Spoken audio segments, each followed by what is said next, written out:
Welcome to Nightbound Whispers. Don't forget to like, subscribe, and comment. I put a lot of hard work into these videos, and your support keeps the darkness alive. The truck that failed secondary inspection, Laredo sector.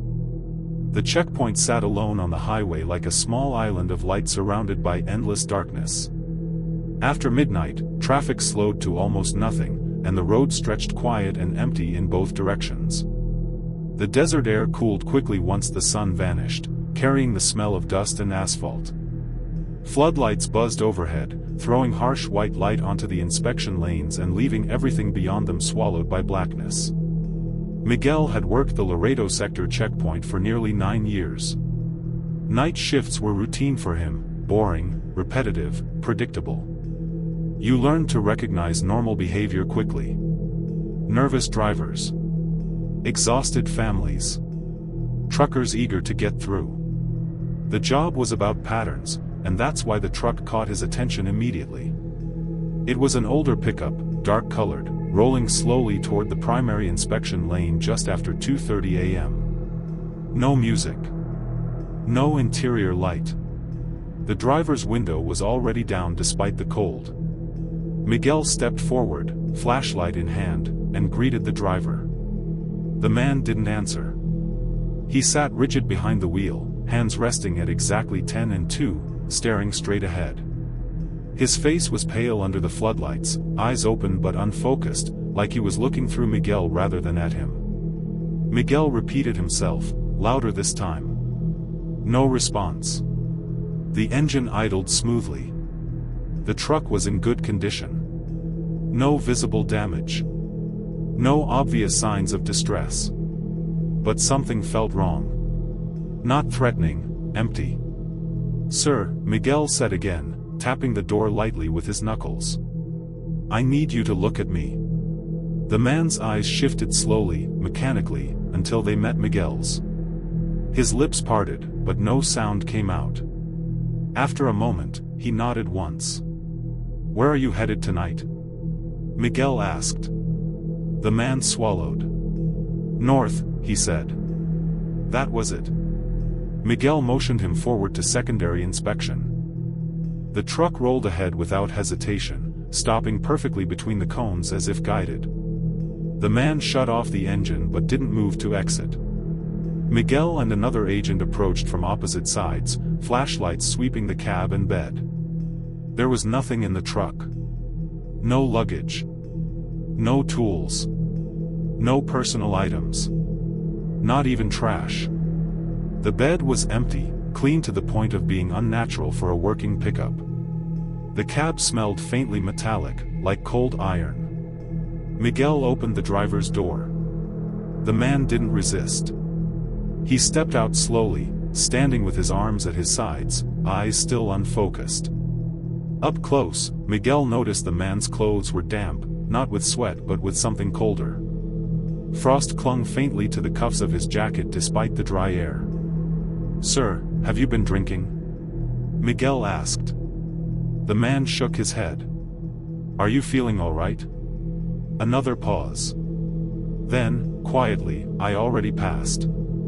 Miguel frowned. "Past what?" The man blinked, as if confused by the question. "The lights," he said. "They waved me through."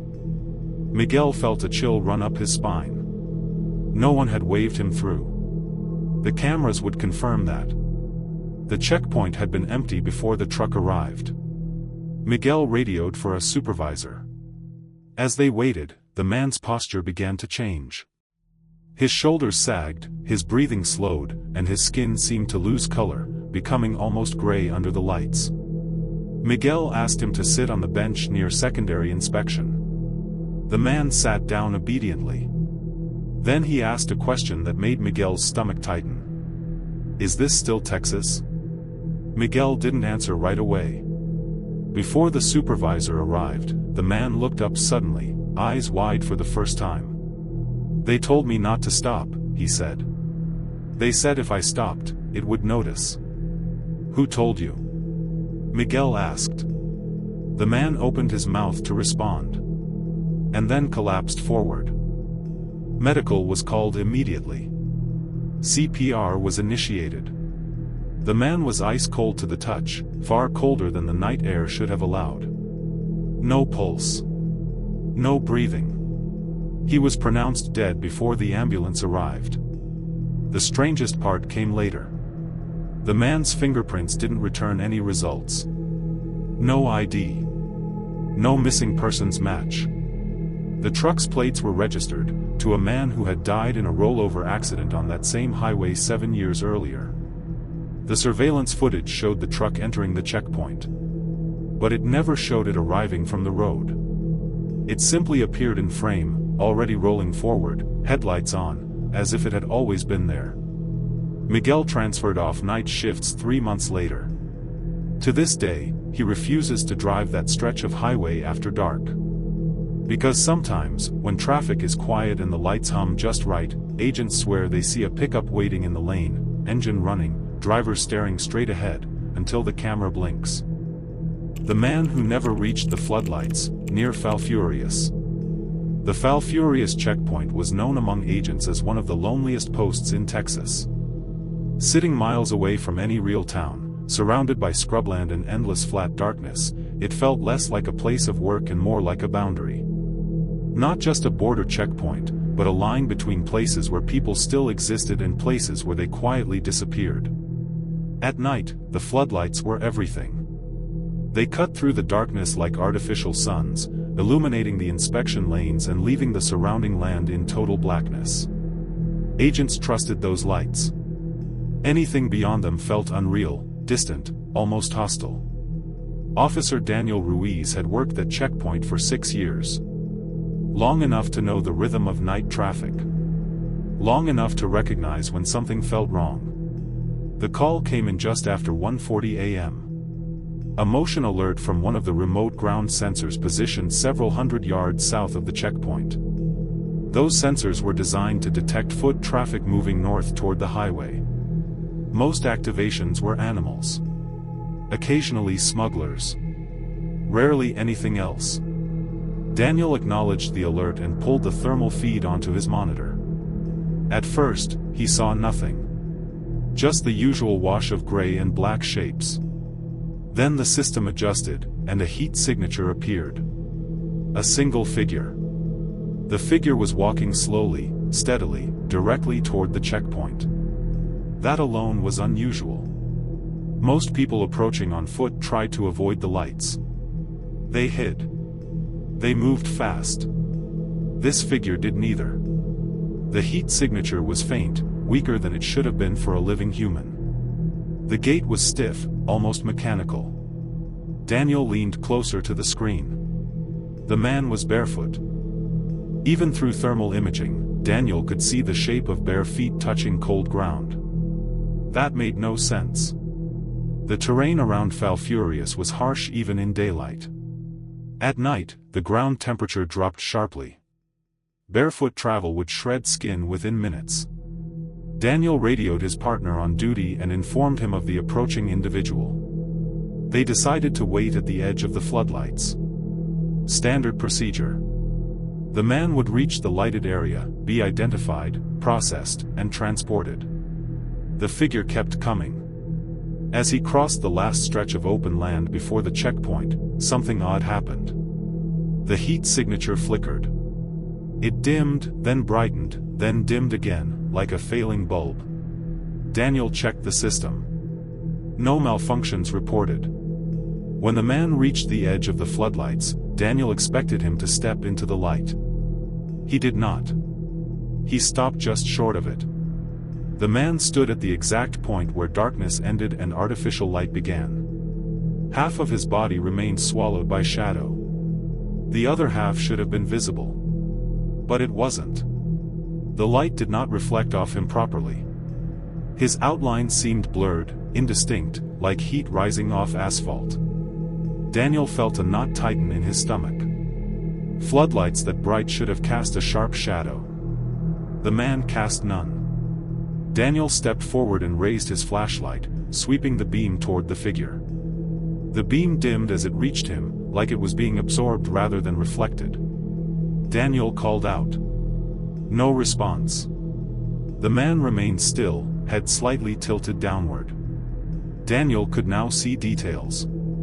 His skin looked gray under the lights. Not pale. Gray. His clothes were old, torn, soaked as if he had walked through water, though no rain had fallen for days. Daniel asked him to step forward into the light.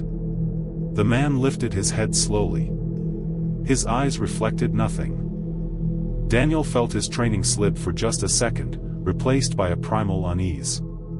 He had seen dehydration, hypothermia, fear, exhaustion. This was none of those things. The man took a step forward. The floodlights flickered. For less than a second, the entire checkpoint dimmed. When the light stabilized, the man was still there, but closer now. Inside the light. Fully illuminated. And still wrong. His chest did not rise or fall. His lips were cracked, but no breath came from them. His feet left no marks on the dusty concrete. Daniel noticed then that the ground beneath the man was unnaturally clean, as if nothing had touched it. Daniel radioed for backup. Static answered. The man spoke. His mouth moved slowly, each word delayed, as if sound struggled to escape him. He said he had been walking for a long time. He said the lights kept moving farther away. He said every time he thought he reached them, they moved again. Daniel asked for his name. The man hesitated, then shook his head, as if the question confused him. Daniel asked where he had come from. The man pointed behind him, toward the darkness beyond the checkpoint. Daniel followed the gesture instinctively. For a moment, he thought he saw movement. Shapes shifting just beyond the floodlights. Then nothing. When Daniel looked back, the man was closer. Too close. Daniel stepped back, heart racing. The man had not moved normally. He had not walked. He had simply closed the distance. Daniel drew his sidearm, not aiming it directly, but holding it low. His voice shook despite his effort to stay calm. He ordered the man to stop moving. The man complied. He stood there, head tilted, expression blank. Then he said something that made Daniel's blood run cold. He said he had already died on that road once. Daniel demanded clarification. The man said he had collapsed before reaching the lights. He said he remembered falling. He remembered the cold ground. He remembered the lights above him growing dimmer. He said he remembered voices saying they would come back later. Daniel glanced toward the medical bay instinctively, as if expecting someone else to be listening. The man continued. He said he woke up farther back on the road. He said the lights were there again, farther away than before. He said he started walking. Again. Daniel realized something horrifying. The ground sensors had only triggered once. There was no record of the man collapsing. No record of him being carried away. No record of medical response. Daniel asked the man how long he had been walking. The man looked toward the sky. Then he said he wasn't sure anymore. He said the nights felt longer each time. He said the lights got colder. The floodlights flickered again. This time, several shut off completely. The checkpoint was plunged into partial darkness. Daniel heard footsteps behind him and spun around, expecting his partner. No one was there. The radio crackled briefly, then went silent. When Daniel turned back, the man was standing directly in front of him. Closer than before. So close Daniel could smell him. Not decay. Not sweat. Cold earth. Daniel staggered back and fell. When he scrambled to his feet, the man was gone. The floodlights stabilized moments later. Backup arrived minutes after that. They found Daniel shaken but unharmed. No sign of the man. No footprints. No thermal signature. No sensor alerts. The footage review was worse. The cameras showed the man approaching. Showed him stopping at the edge of the light. showed Daniel stepping forward. Then the video glitched. Several frames were missing. When the feed resumed, Daniel was standing alone, staring into empty space. No record existed of the man ever entering the floodlit area. 2 weeks later, a rancher found a body several miles south of the checkpoint. Barefoot. Dehydrated. Official cause of death was exposure. Time of death estimated 3 days before discovery. The body matched the man Daniel had seen. The autopsy report contained a strange note. The soles of the feet showed repeated layers of healed damage beneath fresh wounds. As if the man had walked that terrain many times before. Daniel resigned shortly after. The floodlights near Falfurrias still flicker at night. And sometimes, when the checkpoint is quiet and the desert holds its breath, agents swear they see someone standing just beyond the edge of the light, waiting to reach it. A radio call from a closed lane, El Paso checkpoint. The El Paso checkpoint was quieter than most, especially after midnight. Traffic thinned to almost nothing, leaving only the hum of floodlights and the distant sound of freight trains moving somewhere beyond the horizon. The desert around the checkpoint absorbed sound in a way that made even familiar noises feel foreign. When the wind died down, the silence pressed in hard enough to make agents restless. Lane 4 had been closed for months. Construction issues. Electrical faults. A camera that never quite worked right. The lane sat dark, blocked by concrete barriers and orange drums, its overhead lights permanently shut off. Agents were told not to use it, not to stand near it, and not to route traffic through it under any circumstances.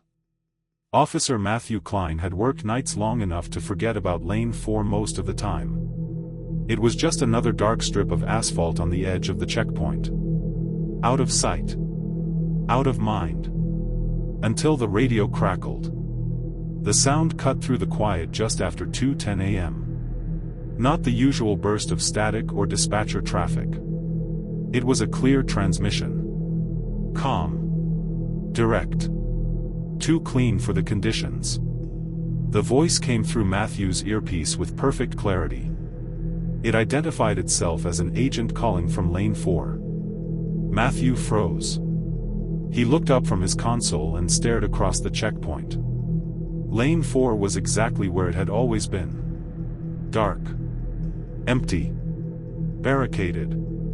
No lights. No movement. The radio transmission repeated. The voice requested assistance with a vehicle inspection. It sounded professional. Routine. Like hundreds of radio calls Matthew had heard before. Except for one detail. The call used Matthew's name. No one at the checkpoint should have known his name unless they were on shift. And no one was assigned to Lane 4. Matthew responded instinctively, asking for confirmation. His voice echoed faintly through the open space of the checkpoint. No reply. Instead, the radio clicked and another transmission came through. This time the voice sounded closer. Not physically closer. Familiar closer. Same tone. Same cadence. The voice matched Matthew's own. It stated that the lane was active. It stated that the vehicle was waiting. It stated that failure to respond would result in a delay. Matthew removed his earpiece slowly. His heart rate climbed as the radio continued to hiss with low static. He glanced toward the supervisor booth. The windows were dark. The supervisor was on break inside the main office. Matthew stood up and stepped out onto the concrete, scanning the checkpoint. Everything was normal. The open lanes were empty. The floodlights were steady. The closed lane remained unlit. The radio crackled again. The voice was calmer now. Lower. It stated that the vehicle had been waiting a long time. Matthew swallowed and clipped the radio back onto his vest. He asked who was calling. There was a pause. Then the voice responded with his badge number. Matthew's mouth went dry. He radioed the supervisor immediately. There was no response. He tried again. Static answered. The wind picked up slightly, carrying dust across the pavement. Somewhere far off, a train horn sounded. The world felt suddenly distant, like everything beyond the checkpoint had stepped back. Matthew turned toward lane 4. At first, he saw nothing. Then he noticed the darkness looked wrong. It was deeper than the surrounding night. The floodlights created a sharp contrast between lit pavement and shadow, but the darkness in lane 4 did not behave like normal shadow. It absorbed the edges of the barricades. The orange drums looked dull, muted, like their color had been drained. The radio clicked. The voice requested Matthew approach the lane. Matthew did not move. The voice continued. It stated that the vehicle had already passed primary inspection. It stated that secondary was required. It stated that the driver was becoming impatient. Matthew felt a pressure behind his eyes. A faint ringing filled his ears.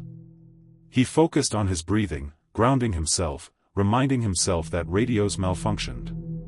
Stress played tricks. Night shifts distorted perception. Then a light turned on. Not a floodlight.